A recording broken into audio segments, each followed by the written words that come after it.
नमस्ते, मैं डॉक्टर विजय कुमार माने, MD homeopathy, founder chairman of modern homeopathy multi speciality clinics across India.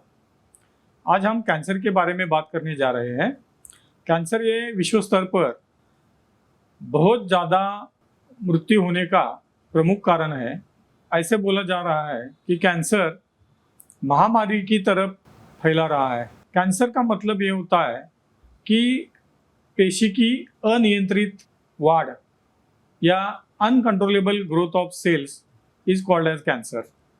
एक पेशी शरीर की अनियंत्रित होती है, बड़े पैमाने पे बढ़ने लगती है और कुछ दिन बाद वही पर्टिकुलर ऑर्गन में बढ़ती है। उसके बाद कोई ट्रीटमेंट हुआ, कन्वेंशनल रेडिएशन या केमोथेरेपी, तो शरीर के बाकी अंगों में भी उसका पेशी का अनकंट्रोलेबल ग्रोथ होता है। बहुत बड़े पैमाने पे वो बढ़ रही होती है और उसके कारण पेशेंट का मृत्यु हो जाता है। इसके लिए कैंसर को डेथ का प्रमुख कारण माना जाता है। ये वैश्विक महामारी की तरह वो पूरे विश्व में फैल रहा है। छोटे बच्चों से लेकर सबसे छोटा बच्चा मैंने कैंसर का 1 महीने वाला देखा है जिसको लीवर का कैंसर था। सबसे बुजुर्ग व्यक्ति मैंने 102 साल का बूढ़ा देखा है। बच्चों में, तरुणावस्था में, मिड एज में और वृद्धापकाल में सभी जगह सभी लोगों में कैंसर फैल रहा है। दोनों सेक्स में, मेल्स में या फीमेल्स में भी कैंसर बड़े पैमाने पे दिख रहा है। कैंसर के जो लक्षण होते हैं उसके बारे में हम बात करेंगे। कैंसर के जो लक्षण है, कौन से ऑर्गन में कैंसर हुआ उसके ऊपर कैंसर के लक्षण निर्भर करते हैं। जैसे कि मुंह का कैंसर है तो मुंह में फोड़ा आ जाएगा या अल्सर पैदा हो जाएगा, गठान हो जाएगी। थ्रोट का कैंसर है तो आवाज में बदलाव आ जाएगा, जैसे 2-3 महीने भी आवाज ठीक नहीं होगा, उसका गुरगुरा आवाज आ जाएगा। सोअर थ्रोट बोलते हैं उसको इंग्लिश में। जब थ्रोट में बीमारी बढ़ेगी तो निवाला अंदर लेना डिफिकल्ट हो जाएगा, डिफिकल्टी इन डिग्लूटेशन उसको बोलते हैं। अगर इसोफेगस में कैंसर है तो डिफिकल्टी इन डिग्लूटेशन हो जाएगा। स्टमक में कैंसर है तो वॉमिटिंग हो जाएगा, डिफिकल्टी इन डिग्लूटेशन हो जाएगा।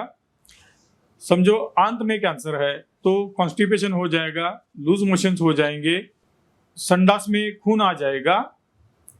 ऐसे अलग अलग लक्षण एक कैंसर में दिखते हैं। जहां जिस अवयव में कैंसर है वो अवयव उसी प्रकार के लक्षण पैदा करता है। तो समझो ब्रेन में कैंसर है तो हेडेक हो जाएगा, वेट लॉस हो जाएगा अगर बड़े पैमाने पे कैंसर है। पायरेक्सिया ऑफ अननोन ओरिजिन ऐसा लगेगा शुरुआत में, फीवर आ जाएगा जो बार बार आएगा, या इवनिंग राइज ऑफ टेम्परेचर हो जाएगा, वेट लॉस हो जाएगा। ऐसे अलग अलग लक्षण जिस अवयव में कैंसर हुआ है उसी हिसाब से निर्माण हो जाएंगे। सिर्फ लक्षणों के ऊपर से डायग्नोसिस करना थोड़ा सा मुश्किल होगा, उसके लिए टेस्ट करने की जरूरत भी पड़ेगी। तो हम अभी कैंसर के कारणों के बारे में एज ए जनरल बात करेंगे। क्या क्या कैंसर के कारण है। मैं पिछले 28 साल से इसमें काम कर रहा हूँ। अपना खुद का रिसर्च वर्क है कैंसर में। कैंसर अपने से ठीक हो जाता है। करीबन 1.5 लाख से ज़्यादा पेशेंट मैंने पिछले 28 साल में देखे हैं, सभी प्रकार के कैंसर के रुग्ण। तो कैंसर में मेरे ख्याल से पिछले 10 या 15 साल से कैंसर के रुग्ण बड़े तेजी से बढ़ रहे हैं।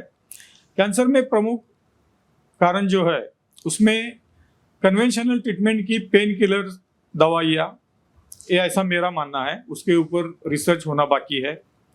हार्मोनल ट्रीटमेंट स्पेशली फीमेल्स में, जैसे कि मेंसेस के लिए जो हार्मोनल ट्रीटमेंट दी जाती है या कॉन्ट्रासेप्टिव पिल्स दिए जाते हैं, ये एक प्रमुख कारण है। खाने में बताए तो चिकन जो इंडियन ओरिजिन का जो ब्रॉयलर चिकन है इंडिया में जो पैदा होता है, वो ब्रॉयलर चिकन में हार्मोन्स दिए जाते हैं उसकी ग्रोथ करने के लिए, या पेन किलर दिए जाते हैं या एंटीबायोटिक्स दिए जाते हैं। तो कैंसर का ये भी एक प्रमुख कारण है। तीसरा कारण प्लास्टिक का अनिर्बंध उपयोग करना। आपको मालूम होगा कि पैसिफिक ओशन जो है, पैसिफिक ओशन में सबसे गहरे 3000 फीट गहरे खाई में भी प्लास्टिक मिला है। तो अभी प्लास्टिक मनुष्य के खून में जा रहा है, पानी के माध्यम से या खाने के माध्यम से पशु पक्षियों में जा रहा है। तो plastic is one of the carcinogen, मतलब प्लास्टिक भी एक कैंसर का प्रमुख कारण हो सकता है। जैसे कि प्लास्टिक के ग्लास में या कप में चाय पीना, या जो अभी प्लास्टिक के बोतल में हम पानी भरते हैं जिसको मिनरल वाटर कहते हैं, वो गरम गरम बोतल में भर जाता है, जो प्लास्टिक के कण उसमें पानी में भी जाते हैं। कुछ दवाइयाँ जैसे कि एंटी ट्यूबरकुलस दवाइयाँ, पेन किलर्स यानी कि non steroidal anti inflammatory drugs, मैंने हार्मोनल ट्रीटमेंट के बारे में भी बता दिया, ये सब भी कैंसर का कॉज हो सकते हैं। कैंसर के बाकी के कारणों में जो लोग पेस्टिसाइड का अनिर्बंध यूज करते हैं, जैसे कि भारत के पंजाब स्टेट में, महाराष्ट्र में भी कोल्हापुर जिले में शिरोल नाम का एक तालुका है, उधर पिछले कुछ साल पहले 18,300 लोग कैंसर के डायग्नोसिस हुए थे। इसका मतलब है एक गांव में करीबन 180 पीपल्स और एक गली में 18 लोग। तो इतने बड़े पैमाने पे कैंसर आ रहा है। ये तालुका शिरोल में और पंजाब में एक सिमिलरिटी है कि पेस्टिसाइड का बहुत बड़े पैमाने पे उपयोग होता है। ग्रोथ हार्मोन जो होते हैं वनस्पति बढ़ने के लिए या फल फलावर बढ़ने के लिए, वो भी एक कैंसर का प्रमुख कारण हो सकता है। जानवरों में दूध बढ़ाने के लिए, जैसे भैंसों में और गायों में हार्मोनल ट्रीटमेंट दिया जाता है दूध बढ़ाने के लिए, लैक्टोन उसको बोलते हैं या ल्यूटिनाइजिंग हार्मोन बोलते हैं उसको। वो देने से भी जो लोग ये दूध पीते हैं, जिनको हार्मोनल ट्रीटमेंट दिया है जानवरों को और उनका दूध पिया, तो वो भी कैंसर का एक प्रमुख कारण हो सकता है। ऐसे डिफरेंट कारण है। एनवायरनमेंट में जो लेड एसीटेट है, जो व्हीकल्स का जो धुआं है, वो भी एक प्रमुख कारण हो सकता है। जो लोग कोयले के खान में काम करते हैं उनको निमोकोनियासिस नाम का आजार हो जाता है, तो वो भी एक प्रमुख कारण हो सकता है। सिलिकोसिस नाम का आजार है, जो लोग बालू में काम करते हैं, वो भी एक कारण हो सकता है। एस्बेस्टोस में काम करने वाले लोगों में एस्बेस्टोसिस नाम की बीमारी होती है लंग्स की, वो भी कारण हो सकता है।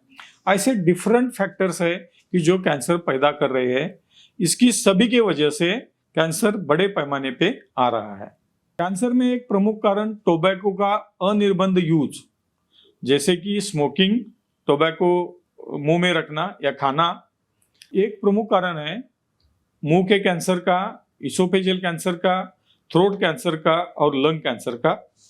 कुछ पेशेंट में लिवर का और बड़े आंत का भी कैंसर तंबाकू खाने से हो जाता है, या रेक्टोसिग्मोइड कोलन का कैंसर भी हो जाता है।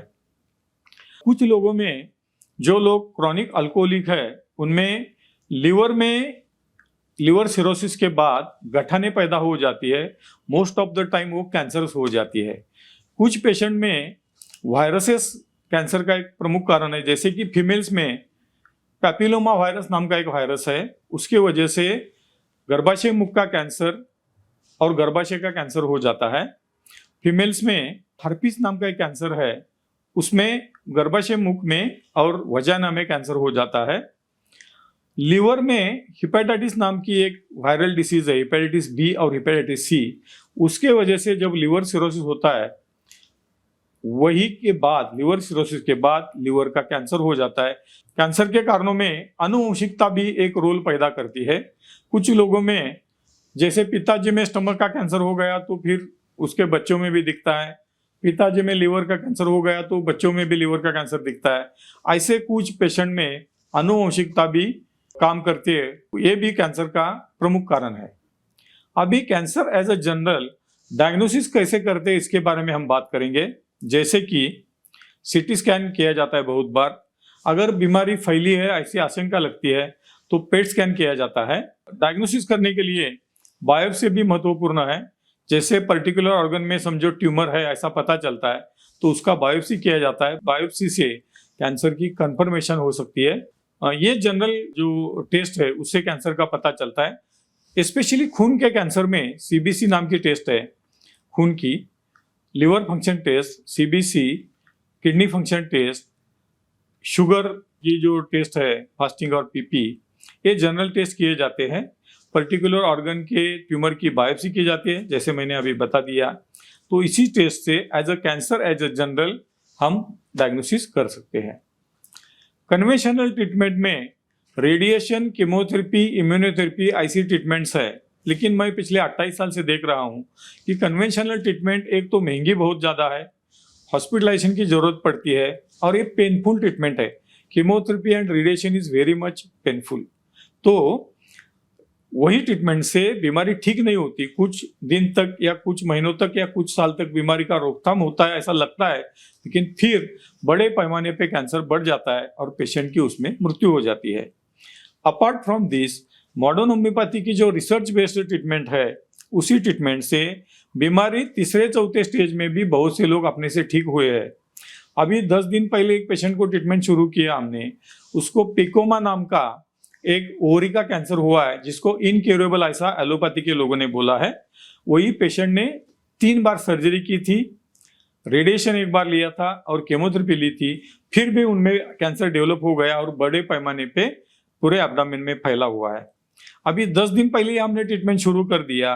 10 दिन में ही पेशेंट के लक्षण कम हो गए, उसको बार बार फीवर आता था, एपेटाइट कम थी, भूख कम लग रही थी, खाना कम जाता था और लूज मोशन लगते थे।